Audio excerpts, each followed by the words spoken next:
Salutations everybody, it is Matty here today with an Outer Worlds news update. Now there's been a little bit of tinkering when it comes to the Epic Game Store exclusivity. Don't get me wrong, it still exists and we always knew it was heading to the Windows Store, but in the way it's heading there, it is a very consumer friendly option that made me want to revisit this topic and the impact of that cursed logo that ended one of the Outer Worlds trailers, where we then learned it was an Epic Game Store exclusive title. Now, I know a lot of my viewers were excited for this game because I run a primarily RPG focused channel and the Outer Worlds was like right there next to Cyberpunk. But once we learned about the Epic Game Store exclusivity, a lot of that died down, and understandably so, because I don't support the store. I know a lot of people out there also don't support the Epic Game Store. So the reason I wanted to revisit this topic is because I took some feedback on Twitter, and while it's not definitive, I still thought it was insightful from a lot of you out there, discussing the fact that the Outer Worlds will release on October 25th and actually will also be available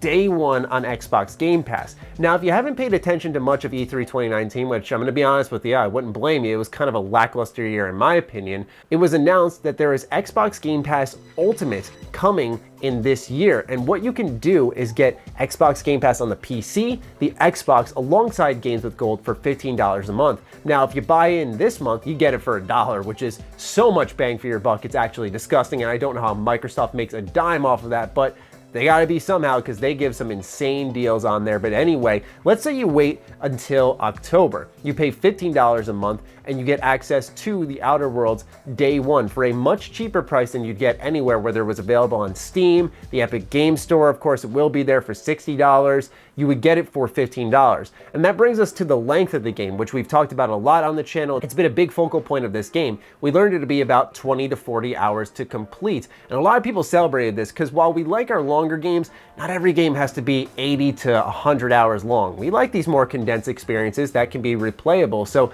the Outer Worlds will be a long game, but not as long as others, where I think if, let's say, you paid for a month of Xbox Game Pass, you could probably beat this game within that said month, given how much free time you have available, what kind of job you work, whether or not you go to school. I understand all that factors differently for all of us. But all I'm saying is that ultimately what we have here is a consumer-friendly, more reliable option that allows you to play the Outer Worlds for, let's say it takes you 2 months to beat the game, $30, half price, but yet you're not supporting Epic, you're supporting Xbox, which has a very consumer-focused service here. I wonder who's really losing out, and that's why I wanted to revisit it. Once again, I don't support the Epic Game Store. I'm not saying that the exclusivity is suddenly okay because we have another option, but when that other option is presented here and it's much cheaper, it's a good service, it supports a good set of companies, and Epic has nothing to do with that share, suddenly I'm like, maybe I'll play on PC. Now, the negative here is that neither service supports mods, which personally, we don't even know what the base game has to do for us. So for me, I want to explore all of that before I really want to dive into modding. Although modding, I'm sure will happen in some form or fashion down the line officially. I'm sure some other people will find out how to do it a little bit sooner, as they did with, for example, The Witcher 3. But in the case of the Outer Worlds, no modding day one. I just want to play the game anyway, but that is something worth considering on both these platforms. Now, some folks I think will counteract what I'm bringing to the table here and just go ahead and say, well, Matty, it doesn't really matter, because all this does is highlights what the biggest problem is here, because we have Steam, we have Uplay, we got Bethesda Net, we also have the Epic Game Store, and now you're telling me you want me to launch up the Xbox app on my Windows computer. Okay, enough, Matty, enough. That's another launcher.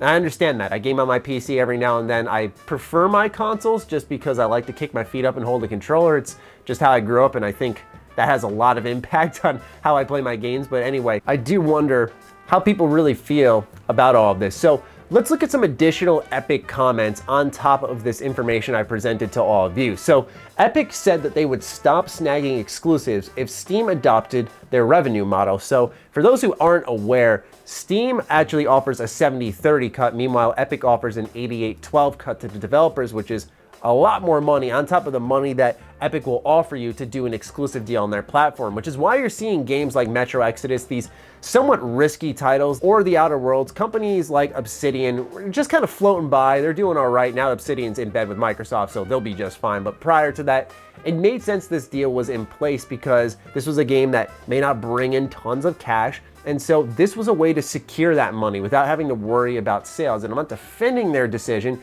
but it's just, once again, something that has to be considered amidst this discussion. So that cut is important. Now, I think personally that Epic knows something that we all don't know about Steam and why they can't up their cut, because Steam does offer stuff like forums, modding, achievements, and reviews on pages, and all that stuff that we've become accustomed to with their client, where I feel like maybe they don't want to justify why they won't raise it, but point being is I think Epic knows something where Steam can't raise it, so they're like, we're gonna sit back and look like the good guys now by doing a little reverse psychology here, like, hey, we'll stop doing this the second they start fighting for the consumer. Give me a break. Epic's out here trying to act like they're not getting all these exclusives to drive people to their storefront in a forceful manner. Come on, let's stop pretending here. Let's stop faking like we're being the good guy. I mean, read between the lines, ladies and gentlemen. If you couldn't, it's very obvious what they're up to here. Hell, it just happened recently with a game that I was really, really stoked for, Shenmue III. And I remember when this game got announced, it was one of those no way moments. Yeah, it was a game that I never thought would exist, and especially I felt the same way when 1 and 2 came back in a little HD collection, and replaying them, those were some definitive games as I was a kid. I loved Shenmue 1 and 2, and so to see them come back and see 3 on the big screen and people celebrating with me, and I backed it on Kickstarter at $60, I was really hyped. And now we're learning that there's an Epic Game Store exclusivity deal here for Shenmue 3, which, oh boy, that is not a good choice when you got Kickstarter backers and they're being promised a Steam game, not an Epic game, and it's way too late for that. But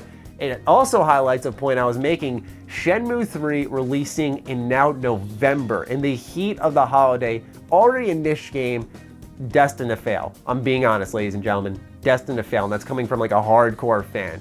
It is not going to go flying off the shelves as much as I would love it to. There's no shot that happens.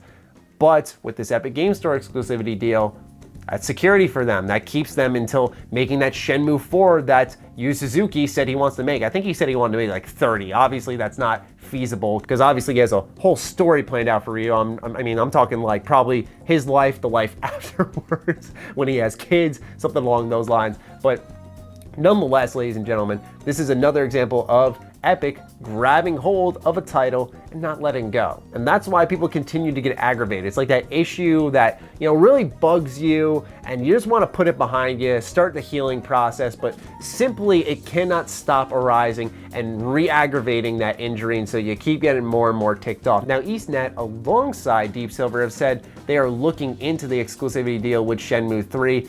If they revoke it, I think that kind of dooms the game anyway, if you ask me, but I mean, it would make sense and it would be best for the consumer, and I feel like it would further doom the game by simply putting it on the Epic Game Store. You're isolating it even further. It would also be very interesting to see a deal get revoked with Epic and see what happens there, because then will we see other companies start to back out? But what I want to do is reroute this whole discussion, because what I wanted to do was present brand new information to you all that maybe some weren't aware of, that you could get the Outer Worlds day one on Game Pass, then talk about some of the latest shenanigans for the Epic Game Store. We did highlight how already in the past, I believe it was actually when I covered this very game that would be exclusive to the Epic Game Store, that Epic said they would go ahead and stop if Steam had matched their splits, and then present the latest happening when they took Shenmue 3 as another exclusive game and how people are bugged yet again. It seems like this problem continues to happen. And then pass it off to you. With all of that information, what do you think and how do you feel? This was a semi-news update video, but more so a discussion focus. For me personally, what I care about as a consumer, because while I do get a lot of my games as a YouTuber and a streamer for free, I do pay for a lot. Right here, I paid for this because I didn't get a copy for it, so I wanted to play it, and I had to pay 60 big ones for it. Actually 40, it was on clearance. It says 60, but when they scanned it at GameStop, it was 40. There are games I don't get access to and I have to pay for, and I never take this position for granted where I assume every game I'm going to get for free. So I care a lot about how much money I have to spend on games, and for me personally, man, if I saw the Epic Game Store deal, I'd be bothered, and if it was just that alone. But seeing that the Windows Store is just not another $60 option, but in fact, I can get Xbox Game Pass even for a month, maybe 2, then cancel it and have access to the Outer Worlds, beat it, kind of put it to the side, wait till it comes on Steam when maybe modding will start to happen. That to me sounds like the ideal route. In the end game, do you end up spending a little bit more if that's actually what realistically happens? Yes, but you get a little more immediate access. You're not supporting Epic. You're supporting a good set of companies. I feel like that would be my stance on it. Personally, like I said, I'm just gonna go ahead and probably play on my console. The only time I'm hopping on PC for that game is either A, that's the only way I can get a review key, or B, modding's happening. But right now, we don't know about either of those, so I'm just like, I'll play on my console. But that's my personal perspective. I wanted to share it because I know a lot of you want to hear about it. But now, I pass it off to you, as I said. I'd love to hear your thoughts on this discussion. Do you think the Epic Game Store exclusivity deal is as hurtful for Obsidian? Because now we're starting to see companies seek alternatives. I just mentioned one for Shenmue, and I'm mentioning another for Obsidian. So it seems companies are aware of the damage that Epic Game Store is causing, but no one's talking about it out there. Anyway, I'd love to hear your thoughts, ladies and gentlemen. Please do fire away. Other than that, follow me on Twitter, like me on Facebook. Those links are in the description down below, along with my Patreon. Do consider supporting that as it fuels all the content I create here. Stay sexy, stay active. I love you all. Peace.